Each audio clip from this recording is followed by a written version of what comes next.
Real times network, जहां खबरें ही नहीं, खबरों की रियलिटी भी। आरोप की सजा देती है। जिसने जो किया होगा वह फल भी भोगेगा।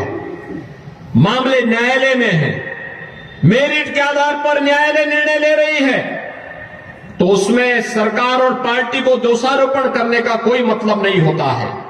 और मुझे तो कहूंगा मैं उनसे कि वे अपना स्वास्थ्य का ख्याल रखें। अनावश्यक रूप से क्यों बेकार जनता के सामने आकर के जनता को क्यों अनावश्यक रूप से, अगर ये संवेदनशीलता सरकार में मंत्री रहते हुए उन्होंने दिखाई होती, यहां के ईमानदारी से विकास में रुचि ली होती, यहां के प्रतिष्ठानों पर कब्जा करवाने की बजाय यहां के प्रतिष्ठानों के संरक्षण करने का दायित्व अपने ऊपर लेकर के बिना भेदभाव के हर नागरिक के सुख दुख में सहभागी बनकर के आगे बढ़े होते और अपनी जवान को भी नियंत्रित किए होते, तो मुझे लगता है कि बदजवानी व्यक्ति के लिए हमेशा दुर्गति का काम करती है।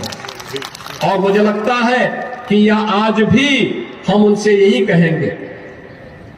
किस किस प्रकार के वक्तव्य निकाले जाते हैं, कभी बांध बेटियों के लिए, कभी संवैधानिक संस्थाओं के लिए, कभी प्रशासन के लिए। और ये तो समाजवादी पार्टी की हमेशा से नियत रही है। जब वो चुनाव हारती है तो पहले इलेक्शन कमीशन को दोषी ठहराती है, फिर वह ईवीएम को दोषी ठहराती है, फिर प्रशासन को दोषी ठहराती है और फिर पुलिस कर्मियों को दोषी ठहराती है, लेकिन अपने कारनामों को कभी वे लोग दोषी नहीं ठहराते हैं।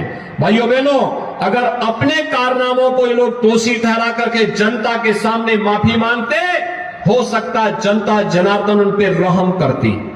लेकिन जनता भी जानती है ये सुधरने का नाम नहीं लेने वाले हैं, सुधरेंगे भी नहीं, क्योंकि जिनकी आदत गलत हो चुकी होती है उनको सुधरने में भी मुझे लगता है कि बहुत समय लगता है और वक्त सबको सुधार लेता है। और इसलिए भाइयों बहनों, मैं आज आप सबको अपील करने के लिए आया हूं कि आकाश सक्सेना आपके बीच में रह करके कार्य करेंगे।